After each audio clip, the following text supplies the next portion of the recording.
Hi everyone, it's your boy Zach. So I kind of felt like I had said my piece on Predator Badlands, and then I remembered I literally hadn't reviewed it yet. So I watched some reviews, and the problem is all the reviews I watched weren't reviews because these people are fucking liars.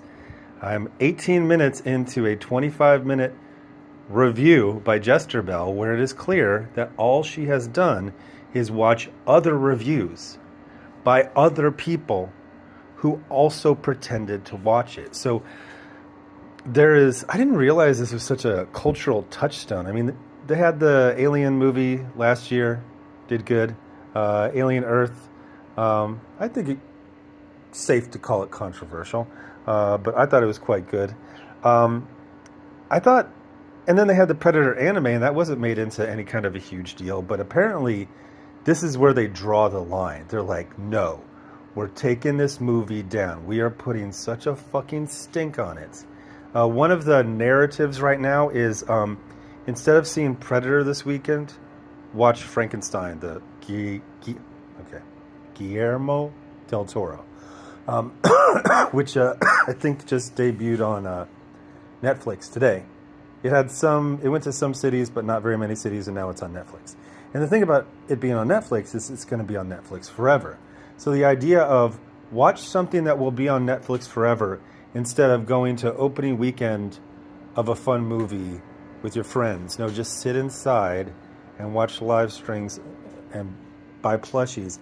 And the thing about the live streams is, back in the day, since they always like to say old things are good, new things are bad.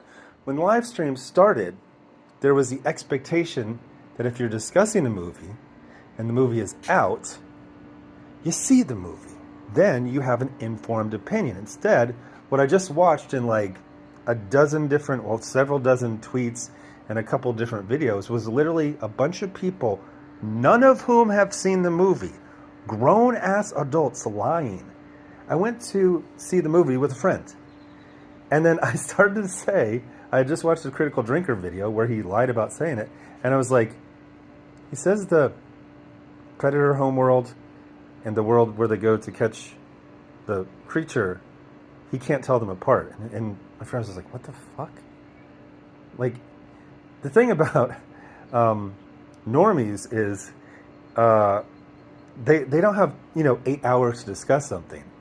If this was, somewhat on the fence, it's like, yeah, it was a little... No. The Predator homeworld, which we see at the beginning and the end of the movie, is very dusty with these, like, sharp, craggy cliffs. The planet they go to capture the, what is it called? Kabalisk, something like that, is a mountainous forest region with, like, grassy plains. Like, no human who went to the movie and faced the screen confused those two very different planets. And then he was saying, like, it's very particular. It's not a cyborg. I'm blanking on the synth.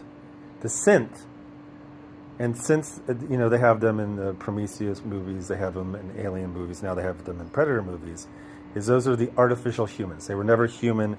They're completely constructed. But we've seen different types of personalities. We had David, we had the lead character from Alien Earth. But they tend to be kind of serious, except for in this one. And again, when you watch these reviews, quote reviews, they will never mention a single thing that isn't in the trailers or in other reviews. This is dead internet theory geek edition. It's a bunch of people who didn't see a movie getting their information about a movie from a bunch of other people. And Jester Bell, I don't know, she's in her 20s. Critical Drinker is a goddamn grown-ass, middle-aged man just lying.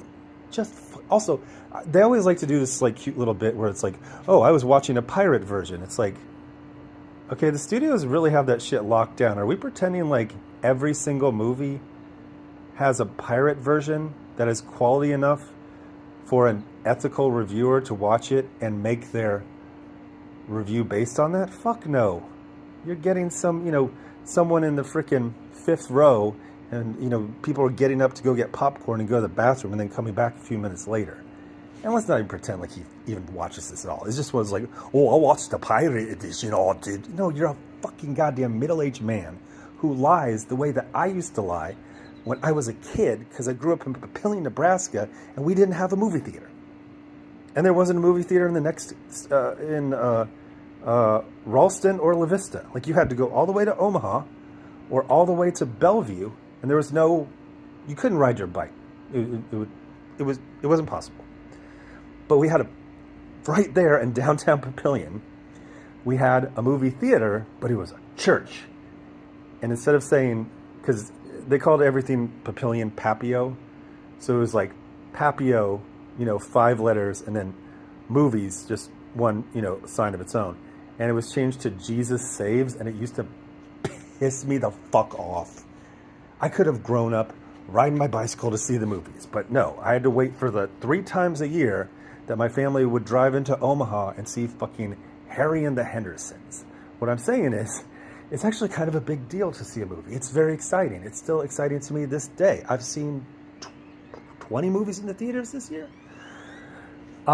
Basically, I'm there every other week, and that Saturday night movie was not good.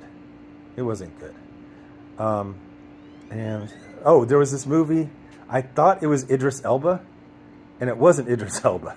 It was like 2 spies, husband and wife spies, and they had like this supercar, and actually technically there was a power outage. The funny thing is, I was walking out and I threw my soda away, and then there was a power outage, and I was like trapped in here because it's like a torrential downpour. Anyway, sidebar. Movies are fun, and I think maybe having people who hate movies and who lie and have no integrity are literally the worst people to review movies. So the propaganda, the narrative they're going with now, and frickin' Gary Nerdrotic is like individually going to people. It's like, hey, instead of going to see it, why don't you watch this, or why don't you play a video game? It's like the weekend's like it's weekend right now. It's Friday evening, Saturday, Sunday. You got 2.5 days essentially. You can see I'm gonna watch Frankenstein tonight, and I saw Predator Badlands last night, and I'll probably play some video games as well. Although I'm trying to finish Jedi Survivor, and it's just, I have it on easy mode, and I'm still having to use some of those things. Are just, he's on one of those desert planets, and there's this giant tentacle thing, and then you got to like jump, and then you got to do the running on the wall thing, and I'm never good at that. I'm always slipping. But anyway, so you got critical drinker, a middle-aged man lying. Then you got someone half his age, Jester Bell, picking up the ball and running with it with no fucking information. They're all saying the same thing. It's a Disney princess. It's Disney ruined it. They use Disney as like, do you remember back when I started the channel and they would like use my name like it was the same as like Satan? It's like an objective evil. Like Disney has an objective evil. Oh, it's Disney, it's bad. No normal person thinks about who bought the rights. Like, they see a Predator movie as a Predator movie, not a Disney movie. Now, I will say there is like an animal that was like, I was talking to a friend, I was like, that animal didn't really fit in the Predator universe. Like, we've seen like Predator dogs in Predators, and they've got like giant spikes. Like this one, he's like too cartoony, but there's a story element I'm not going to spoil that is basically a head fake in one direction instead of the other. The other one is like they have these female synths, and they're essentially twins or sisters. And one thing that's interesting is we're seeing not just like one synth per crew, which is what we've typically seen, but like an entire crew of synths. So they just have one female model, and their job is to basically, be, like Jane Fossey. Like they go among the natives and they protect the animals and stuff like that. I think the male, and I think they just got like, I think they cast a bunch of guys who just look very similar. So the implication was that it was like 20 versions of the male model, not a male model, but the male model of a synth. And then they have this female model. And we've never seen this dynamic. And the thing is that the monster that like trashed the ship full of synths, yeah, the two females. The thing is, we hear about them having a close bond, but we don't see it because they both went through some trauma. The good one got ripped in half, and honestly, she's kind of loopy. She doesn't have that kind of serious personality that the other synths have that we've seen in other versions of synths. But she's gone through this incredible trauma, so you can kind of, theorize that she was damaged, so she's acting kind of erratically. Her twin, her sister, is the opposite. Her twin acts like just like a straight up robot, and does these visual things with her eyes to look like, just emphasize, I am not a person. I am just a robot that follows commands.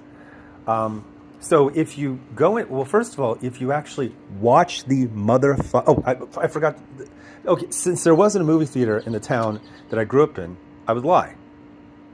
And specifically, I remember lying in what, like 1987, that I saw Predator. And since nobody else could ride their bicycle, they really couldn't prove you wrong, So I just said what I thought happened based on the one trailer and the really super short movie commercials on TV. But even then, I remember I was like 13. I was like, I'm getting too old for this. I'm like pretending. I was 13. Jester Bell's probably in 20s or 30s. Critical Drinker is like in his 40s. And it's like, oh, I saw the movie. I totally did. Let me mention things that were only shown in the trailer. So people with no integrity who lie about movies and hate them are probably the worst movie critics. And the funniest thing is that I've gone to all this trouble for the last year to debunk these people and essentially deprogram people who were brainwashed by them. And yet I talk to my normie friends who are kind of just like, they'll just kind of check out a YouTube video. And my normie friends are like, hey, is this movie good? It's like, why? They're like, well, I know that those YouTube guys lie. Like, they just clearly lie and they just say everything's bad. Like, I have a friend right now, he says he's watching Witcher Season 4. He's like, it's good, it's fine. One of the funniest things is, and Jesterbo was just going off, it's like, The Predator is a movie, and then just describes the first movie. But there's been Predator, Predator 2, Predators, The Predator, 2 AVP movies, Prey, the anime, and then this one. So what is this, like around 9 movies that the Predators have been in? And they've been shown all kinds of different ways. Yeah, the first 2 movies basically showed them the same. Actually, really, AVP as well. But then we saw a different, side of them in The Predator. We saw a different side of them in the anime. And this is what was this, Dan Trachtenberg, something like that. He's done the last 3 movies, events, whatever. And they were good. And this one was like a good time out in the movies. But they're really pushing this stay at home, or don't do anything else. It's like, you're so scared. Because one of the things these guys hate is when movies follow their own rules. Because they don't set up these rules to be followed. They set up these rules to be broken so they can complain.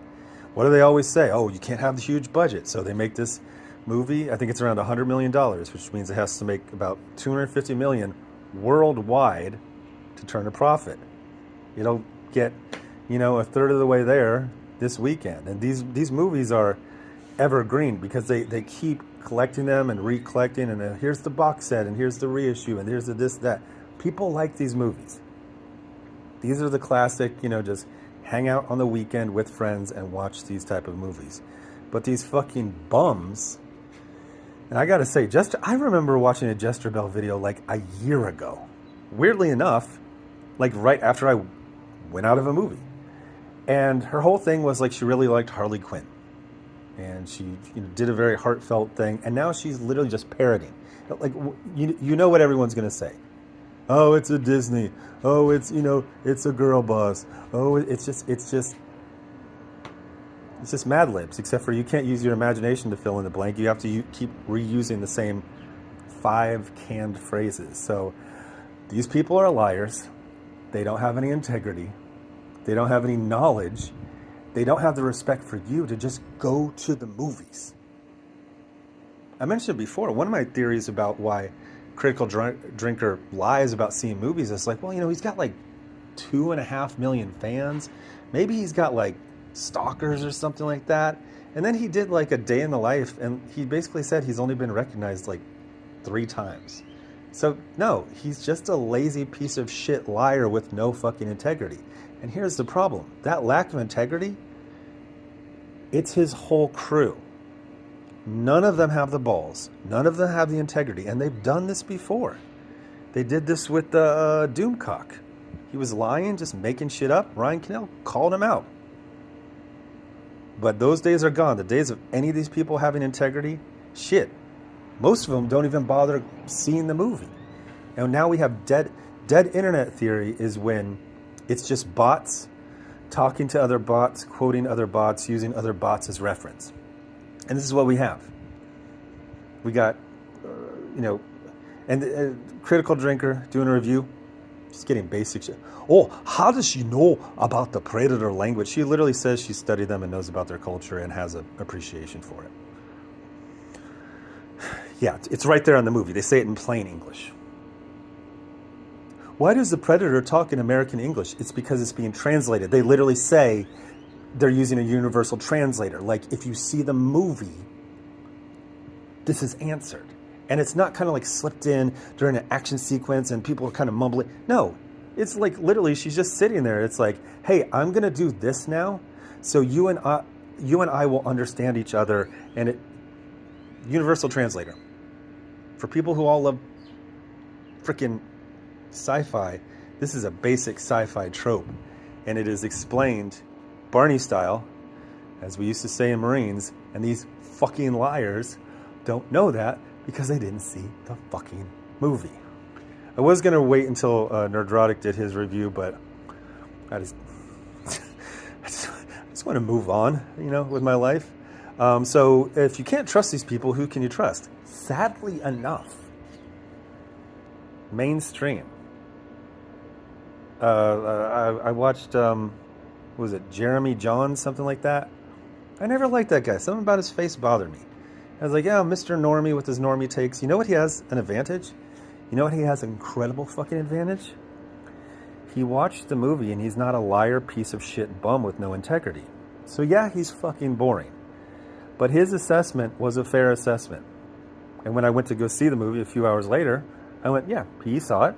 Jeremy Johns, whatever his name is, he saw it. Critical Drinker pretended to see it, lied. Jester Bell pretended to see it, lied. And on down the line.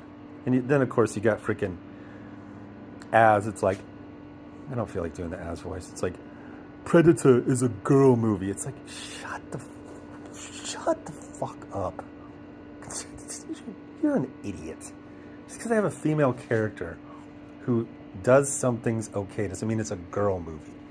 It means it's a freaking... Shut the fuck up. You are a worthless fucking piece of shit. Anyway, I like to explain things better. Like, these people are literally... Is it beyond contempt or beneath contempt? They are beyond beneath contempt. Video title. Anyway, thanks for watching. Bye.